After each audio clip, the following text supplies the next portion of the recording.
नमस्कार शेतकरी मित्रांनो, मी Somnath Kapse, MSc agri agronomy. मित्रांनो, आज शेतकरी कलिंगड काढतोय, पण बाजारभाव भयानक कोसळले. आता ते का कोसळले, त्याला कोण जबाबदार, हे प्रश्न विचारायला शेतकऱ्याला वेळही नाही. कारण शेतात काबाड कष्ट करून पिकं आणायची की या भ्रष्ट व्यवस्थेशी लढत राहायचं. चला, आहे ह्या परिस्थितीचा स्वीकार करून आज शेतकरी कलिंगड काढतोय.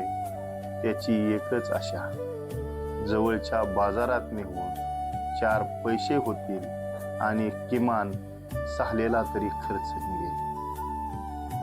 कारण कलिंगड हे फक्त पीक नाही, ही त्याच्या लेकराचं भविष्य आहे. शेतकऱ्याच्या घरची ती आशा आहे. म्हणून तर प्रत्येक शेतकरी आपल्या पिकाला तळहातातील फोडाप्रमाणे जपतोय. पण निसर्गालाही कदाचित मान्य नसावं. कारण आभाळ अचानक काळं झालंय, ढग दाटून आले, वारा सुटलाय आणि आता शेतकऱ्याला समजतंय आता वेळ नाही, जितकं जमल तितकं वाचवायचं.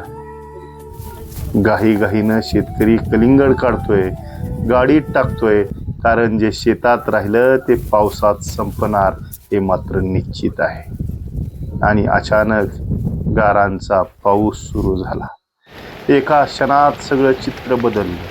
अर्धी गाडी भरली, उरलेलं शेतात, आणि जे भरलंय तेही संकटात. ही बघा परिस्थिती. रात्र दिवस जपलेलं पीक एका पावसात संपतं. कोणी विचारतं का शेतकरी काय काय सहन करतो? गाडी भरली, पण रस्त्यामध्ये चिखल. परत गाडी अडकली. चिखलामुळं गाडीही बाहेर येत नाही. ही फक्त गाडी नाही मित्रांनो, इथे शेतकऱ्याचा संसार अडकत असतो. एका बाजूला बाजारभाव आणि दुसऱ्या बाजूला निसर्गाचा मार, आणि मध्ये चिरडतो तो मात्र शेतकरी. मी त्या लोकांना विचारतोय जे बाजारात उभं राहून भाव पाडतात. अहो, कधी बघितलात का हा संघर्ष? कधी गारपिटीमध्ये उभा राहिलात का? कधी चिखलात अडकलेली गाडी तुम्ही ढकललेली आहे का? अरे, कधी कर्जाच्या टेन्शन मध्ये रात्र काढली आहे का? मग कसा ठरवता तुम्ही भाव?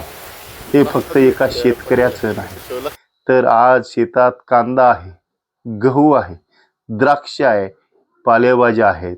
असंच नष्ट झालं तर शेतकरी पुन्हा उभा कसा राहणार? लक्षात ठेवा, शेतकरी फक्त अन्न पिकवत नाही, तर तो देश चालवतो.